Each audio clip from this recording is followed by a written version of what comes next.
Again, I'm going to mention just a few titles or productions just to get your reaction. This was a television movie that got some attention in, I think, 1990. Flesh and Blood? No, Leona Helmsley. Oh, yeah. The Queen of Mean. Loved it. Did you ever meet her?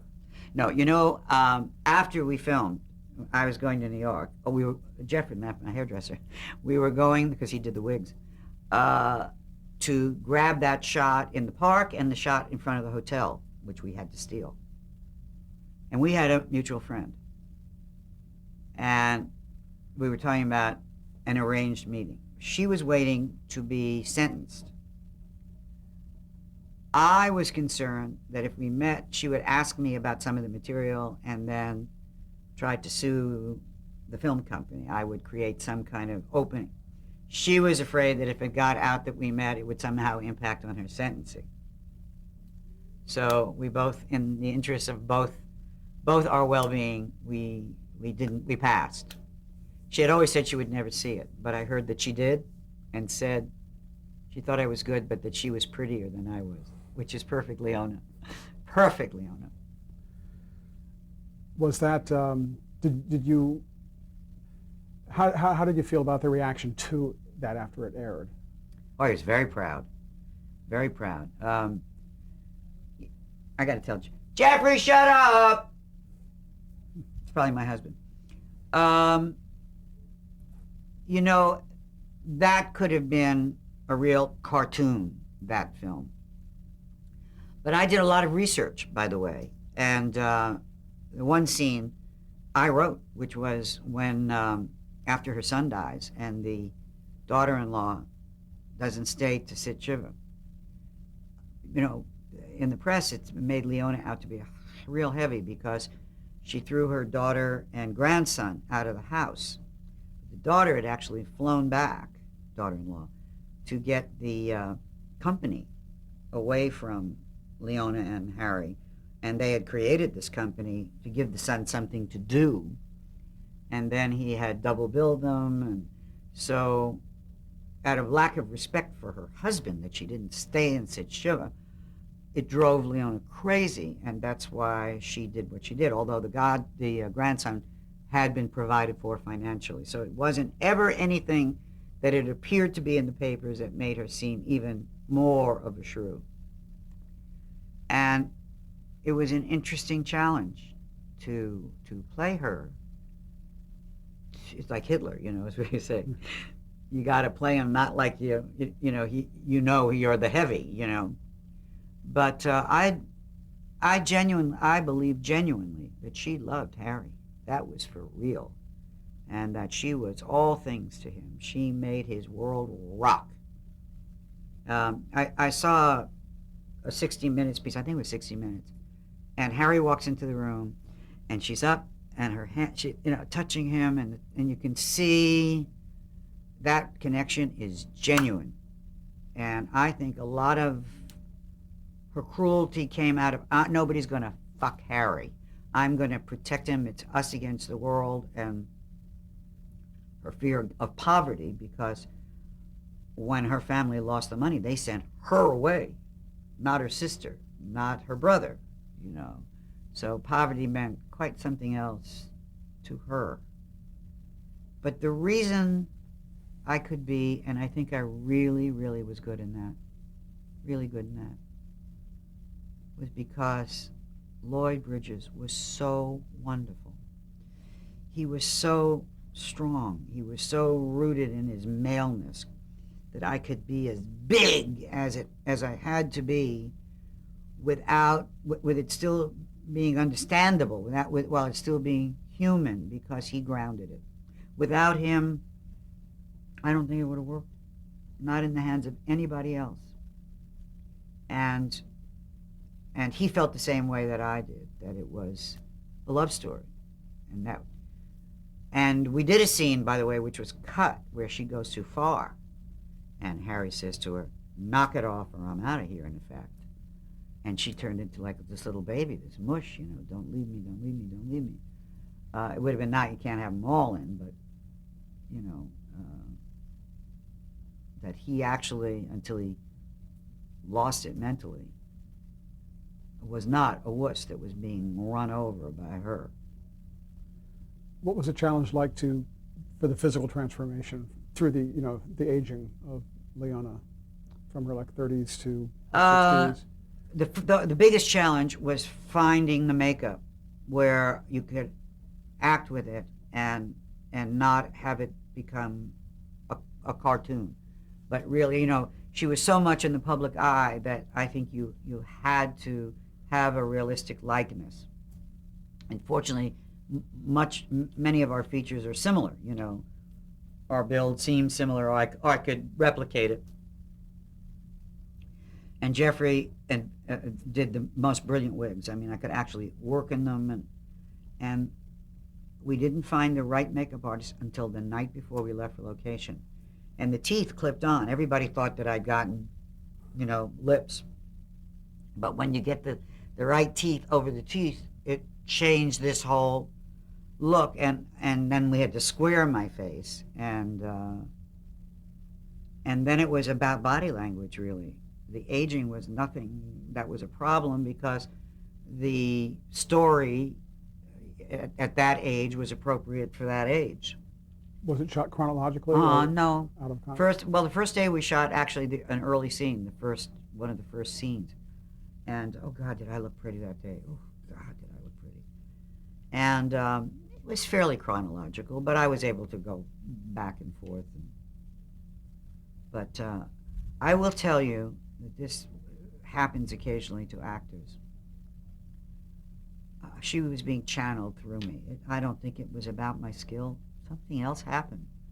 And it happened the day that Lloyd came on the set, and I put my hands on it. Now, maybe it is talent, skill, I don't know. I can't tell you. But it had a dimension that I didn't anticipate. Tell us a little bit about Will and Grace, how that experience has been for you. I wish they'd asked me to do it more. I love it. I really do. I mean, it's over now, but I mean, what could there be a more brilliant choice than to pair me with Megan? First of all, we look alike. We're built alike. And the difference of the voices is just so classic, I mean, as Mother says, I made you everything you are today. Everything you are, I gave to you, except that voice. That voice was your father's. I never could stand it, It's so funny. And I love being there, but, not that many opportunities. What about Eight Simple Rules? Tell me about that experience. There was a brilliant choice that they made, vertently or inadvertently, to bring Jimmy and me on, because James Garner. Yeah, neither of us were connected with the show or John in their minds.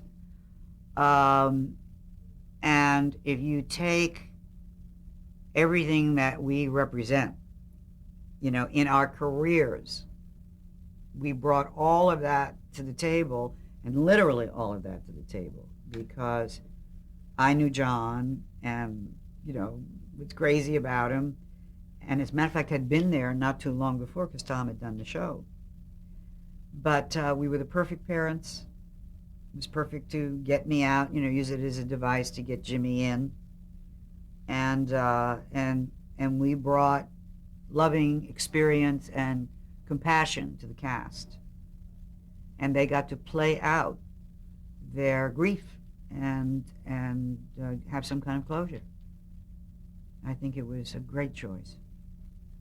Now, I understand 2 of the episodes were done without an audience, and then you were in the cast for the first time an audience came back. Mm-hmm. What was that experience like? It was wonderful. It was just all right. Just all right.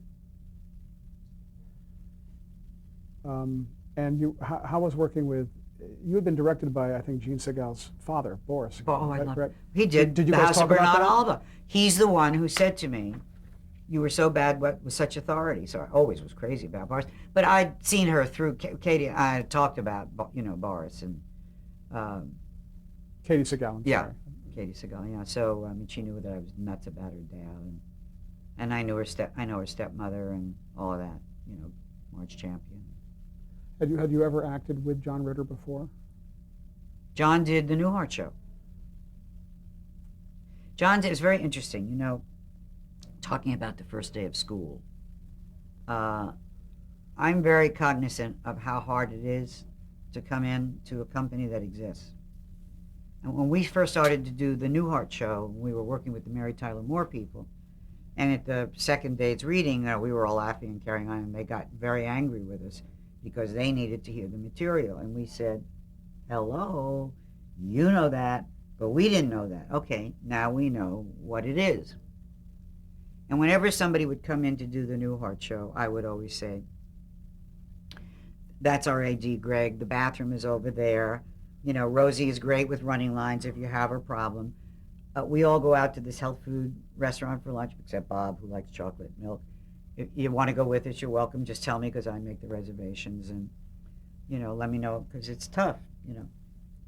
Both Henry Winkler and John Ritter told me that when they got their own shows, they never forgot that, and they did it with everybody that came onto their shows. It's such a blessing if somebody thinks to do that. Because otherwise you don't know anything. What do you consider your,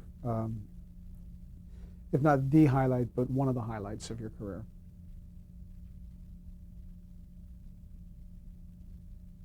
I don't know what to say.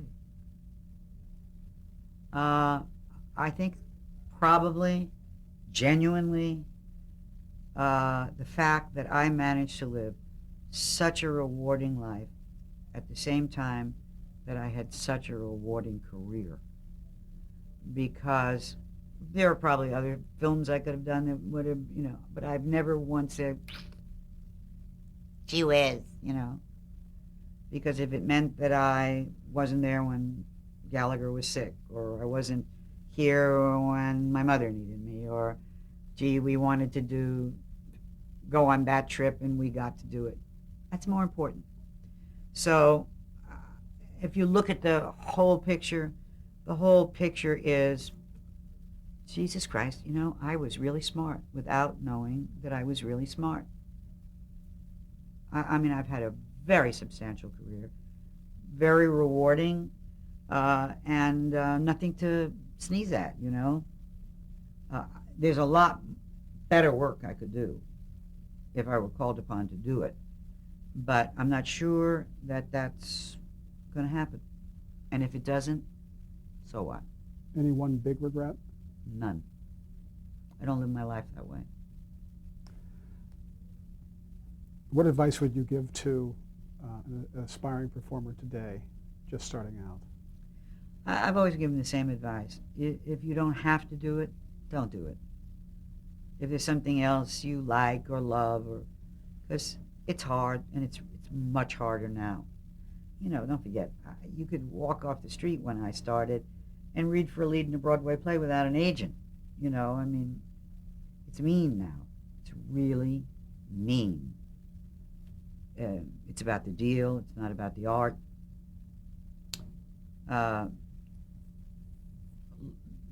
They pay you so little that they can afford to think of you as disposable. You know, when you come for the reading for the first day of, you know, sitcom, and they're around the table, and then the next day a scene didn't work, that person's gone. They had to pay that person. They didn't even try to rewrite to make it work.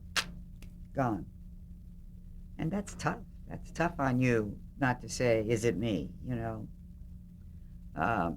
Whenever kids have said, oh, I want to be an actress, I said, tell you what, get up with me in the morning when I get up. Go to work with me. When I sit down, you can sit down. When I stand up, you stand up. When I eat, you eat. You do everything except, you know, the lines. At the end of that day, tell me if you still want to do it. Almost nobody's there at the end of that day. I mean, I remember doing a movie for television in, where the hell was that? That's Salt Lake City, I think. It was 4 o'clock in the morning.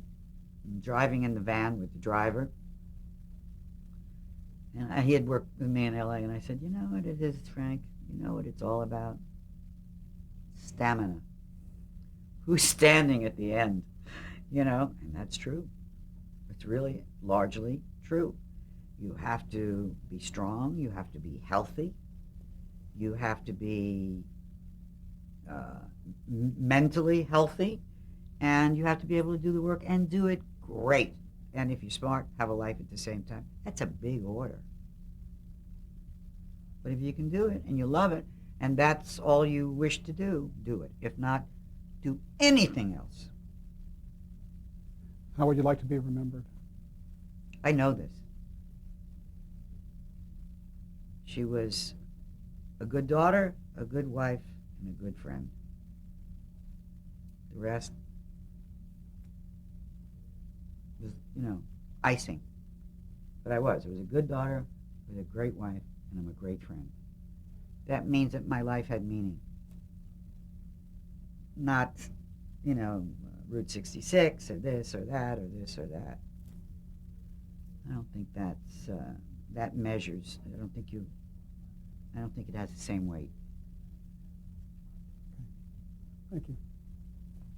Okay. Let me just tell Jeffrey we enjoyed his